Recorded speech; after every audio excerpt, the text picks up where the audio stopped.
Un pastor de una iglesia en Escocia escribió estas sabias palabras hace más de 100 años y aún siguen siendo verdad. La vida sabia está compuesta de una gran cantidad de pequeñas cosas. Las pequeñeces de cada hora y no las grandes cosas de una época llenan la vida de un creyente sabio. Pequeñas palabras, no discursos elocuentes. Pequeños hechos y no milagros o grandes batallas ganadas. No es gracias a un gran esfuerzo heroico, sino a las muchas cosas pequeñas que uno puede vivir sabiamente su vida. Este autor no hizo nada más que repetir un principio de la inspirada sabiduría de la palabra de Dios. Y puesto que una vida sabia se compone de una multitud de cosas pequeñas, Dios, en su gracia, nos da consejos para actuar sabiamente en las situaciones cotidianas. El anciano y experimentado rey Salomón está por enseñarnos sobre la sabiduría en las cosas más simples de la vida. En Eclesiastés capítulo 10, el Espíritu de Dios, a través de las experiencias y la pluma de Salomón, nos va a dar algunos consejos importantes para navegar por las situaciones cotidianas de la vida. Salomón nos va a dar algunos consejos prácticos, sencillos y claros para 3 situaciones cotidianas. Y la primera situación es responder sabiamente ante personas en autoridad que francamente no son tan sabias como usted. Salomón nos dice cómo manejar de manera eficaz una rabieta explosiva en la oficina. Fíjese en el versículo 4. Si el espíritu del príncipe se exaltare contra ti, no dejes tu lugar, porque la mansedumbre hará cesar grandes ofensas. Eclesiastés 10:4. Lo que vemos aquí es un enojo equivocado. La persona en autoridad se está enojando ya sea por los motivos equivocados o con la persona equivocada o aún de una manera equivocada.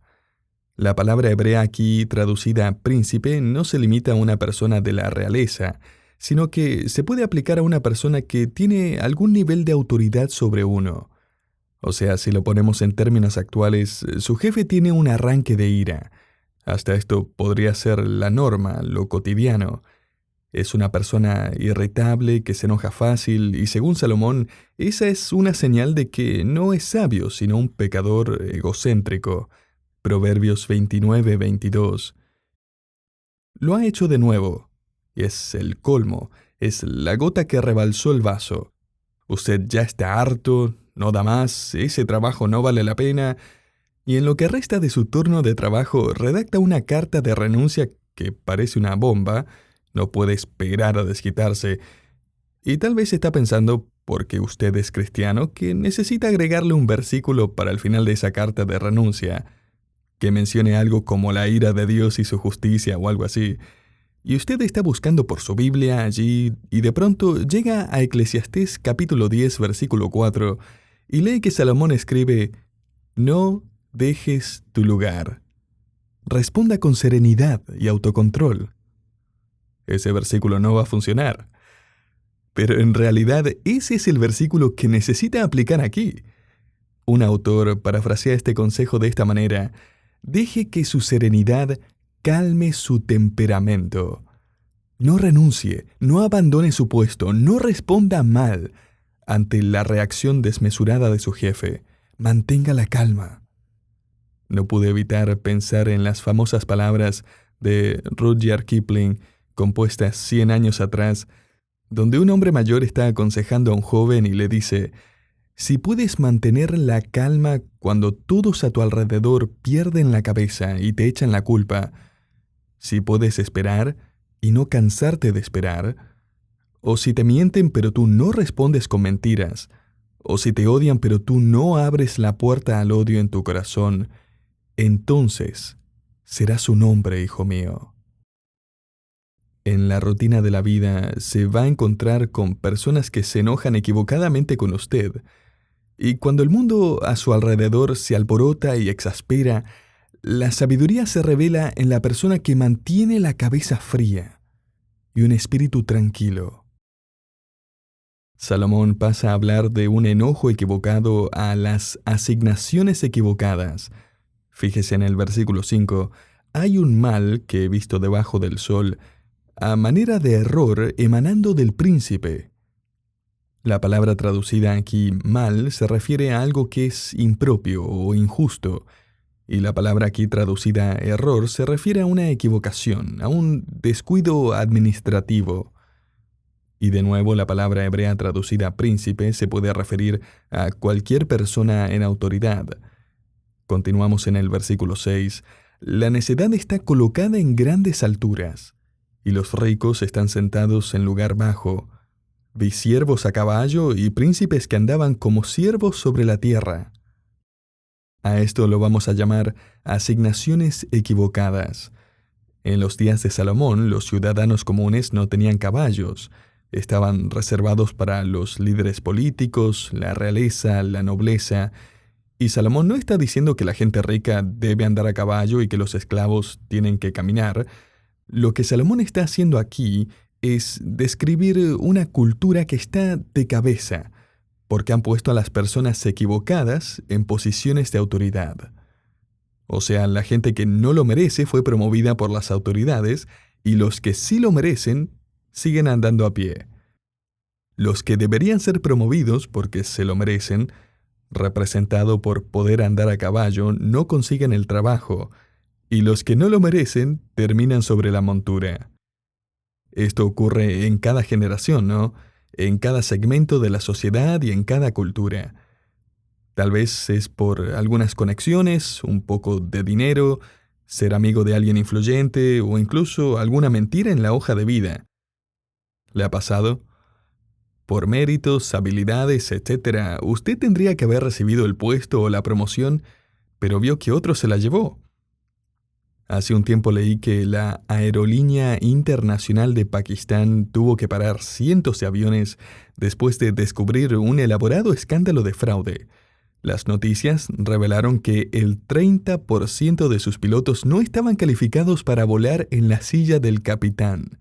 De los 860 pilotos de la aerolínea, 262 le habían pagado a alguien para recibir sus licencias. En realidad no sabían cómo pilotear el avión. Hablando de que la persona equivocada esté sobre el caballo, ¿qué tal una persona equivocada piloteando un avión? Y Salomón dice que este es un mal grande que ha visto en la tierra. Pero ahora él pasa a hablar de una segunda área donde la sabiduría es muy importante en términos prácticos. La situación número 2 es prepararse para las tareas peligrosas. Y Salomón aquí va a mencionar 5 tareas. Observe el versículo 8. El que hiciere hoyo caerá en él. Salomón dice básicamente aquí, sea precavido, protéjase. Tenga en cuenta que los verbos de esta lista representan posibilidades, no predicciones. No es una garantía, o sea, no siempre va a ocurrir, pero puede darse. Si cava un pozo, necesita poner algo que le indique dónde están los bordes para no tener un accidente.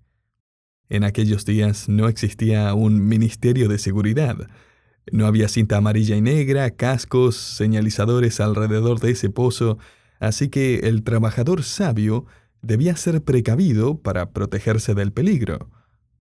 Continuando en la última parte del versículo 8 vemos otro peligro. Y dice, y el que aportillare vallado, le morderá la serpiente. O sea, tenga paciencia. Y es que en el Medio Oriente se usaban piedras sueltas para construir el típico muro o muralla, y a las serpientes les encantan todas esas grietas que hay entre las piedras, así que no se ponga a mover piedras apresuradamente, sea lo suficientemente paciente para revisar el muro, buscar si hay peligro en las oscuras grietas. La tercera tarea aparece en el versículo 9. Quien corta piedras, se hiere con ellas. Y el consejo aquí es, sea cuidadoso, sea prevenido. Al leer este versículo me acordé de un juego de mesa que tiene mi nieto. El juego trata de ir sacando unas piezas de plástico de una base que tiene un resorte sin hacer que éste salte. Uno tiene que ir sacando cada una de las piezas con cuidado porque si saca la pieza equivocada, los resortes de la trampa van a hacer que todas las piezas vuelen por todas partes. Y esa es la parte favorita de mi nieto.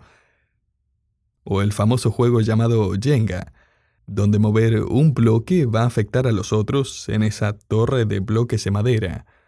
Y ese es el principio aquí. Hay que ser lo bastante cuidadoso y prevenido como para pensar en lo que pueden pasarles a las piedras de al lado cuando uno golpea con el cincel la piedra en la que está trabajando. Si no es cuidadoso, puede terminar herido. La última parte del versículo 9 nos muestra otra tarea peligrosa y dice, «El que parte leña, en ello peligra.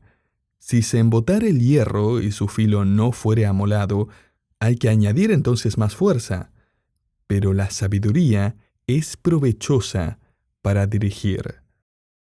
En otras palabras, el consejo aquí es estar preparado. Si usted no ha afilado el hacha, no está listo para el trabajo, lo que significa entonces que va a tener que golpear con mucha más fuerza. Lo que esto implica es que cuando el hacha golpee la madera, muy probablemente lo va a hacer balanceándola con todas sus fuerzas, y si por accidente golpea su pierna puede estar en serios problemas. Así que tenga paciencia y prepárese para el trabajo. Querido oyente, ¿en qué áreas de su vida necesita más paciencia? Salomón ahora añade una quinta tarea peligrosa antes de terminar esta sección, y él añade en el versículo 11, «Si muerde la serpiente antes de ser encantada, de nada sirve el encantador». El consejo aquí es simple, es ser atento y aplicado, actuar con pericia y competencia. Los encantadores de serpientes eran muy comunes en los tiempos de Salomón y aún hasta el día de hoy en algunas partes del mundo. De hecho, vi a un joven encantador de serpientes en la India tocando su flauta, meciéndose mientras la serpiente se movía al ritmo de la música desde su cesta de mimbre.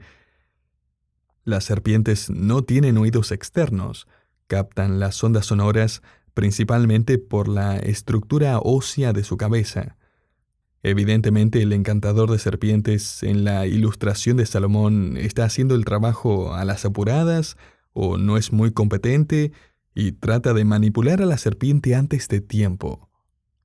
Salomón aquí entonces destaca la importancia de hacer su trabajo de manera aplicada, especialmente cuando el trabajo es peligroso. En este caso del encantador de serpientes es vital para sobrevivir. Entonces, a través de estos 5 ejemplos de tareas peligrosas, Salomón nos anima a actuar sabiamente en el trabajo. Él dice básicamente, he visto una situación tras otra en el ámbito laboral donde un trabajador no se presenta con sabiduría, o no es perseverante ni paciente, o no se prepara o es cuidadoso, hace las cosas a las apuradas y no es aplicado y al final termina pagando las consecuencias. Hace poco leí que una biblioteca de Boston, en Estados Unidos, conmemoró el centenario de lo que se ha llamado la Gran Inundación de Melaza.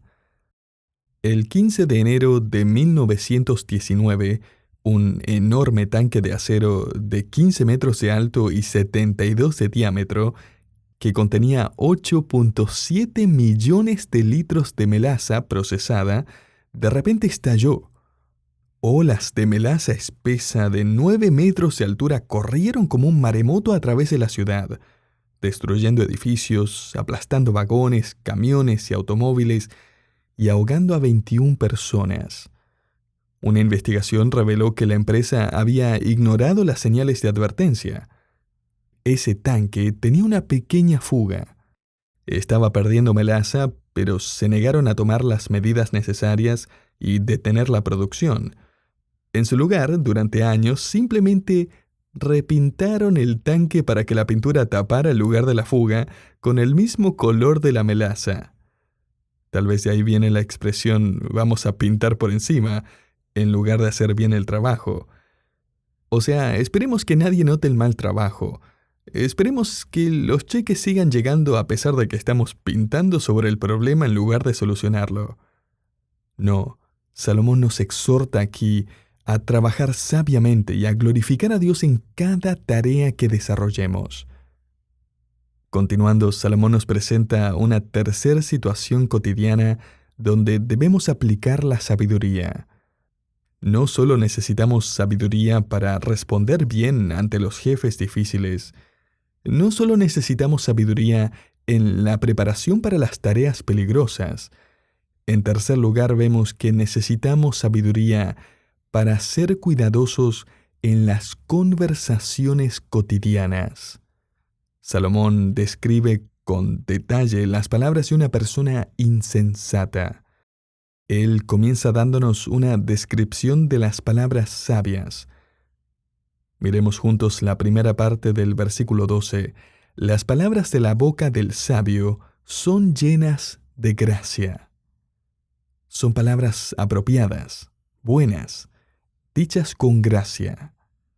Ahora, en contraste, Salomón hace 4 afirmaciones sobre las palabras de un necio. Primero, sus palabras son destructivas.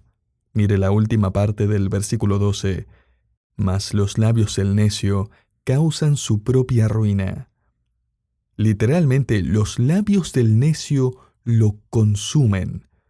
Podría traducirlo también como el necio cae en su propia boca. En otras palabras, empieza a consumirse, a destruirse a sí mismo cada vez que abre la boca. Segundo, sus palabras son depravadas.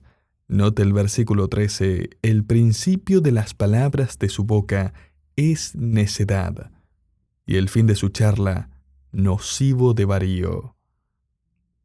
El apóstol Pablo usa esta misma idea en Tito capítulo 1, versículo 10, donde habla de los contumaces, de los habladores de vanidades y engañadores. En ese contexto, él está describiendo a los falsos líderes y maestros que no le rinden cuentas a nadie, que no reconocen la autoridad, y ciertamente no reconocen la autoridad de Dios. Y sus palabras conducen a la anarquía, al mal, a la locura. No conducen a la gente a vivir sabiamente, sino malvadamente. En tercer lugar, sus palabras son delirantes. Versículo 14, el necio multiplica palabras, aunque no sabe nadie lo que ha de ser. ¿Y quién le hará saber lo que después de él será? El necio multiplica palabras, es decir, él no sabe cuándo dejar de hablar. Y Salomón subraya el hecho de que les encanta hablar del futuro, ya sea un desastre mundial por venir, el futuro de la economía global, la tecnología, el futuro de sus propios planes de negocios, su propia salud física, éxitos. Hablan como si tuvieran el futuro asegurado. Esto me recuerda al granjero del que leemos en el Evangelio de Lucas, capítulo 12. Él dijo, tuve una cosecha abundante tras otra, así que voy a derribar mis graneros y construir otros más grandes para mi riqueza. Por fin puedo decirme a mí mismo, lo has logrado. Así que tómate la vida con calma, disfruta de todo lo que tienes. Pero Dios le dice, necio, hablador, esta noche morirás. Él había planeado todo para su futuro, excepto para el inevitable evento futuro de su muerte. Lo más sabio que puede hacer sobre su futuro, querido oyente, es confiárselo a Dios. Lo más sabio que puede decir es que cree en el Evangelio, que ha dicho las importantísimas palabras de fe y confianza en Jesucristo y le ha pedido que le perdone sus pecados y escriba su nombre en el libro de la vida. Esas son las palabras más sabias que alguna vez usted dirá. Esas palabras lo llevarán al cielo.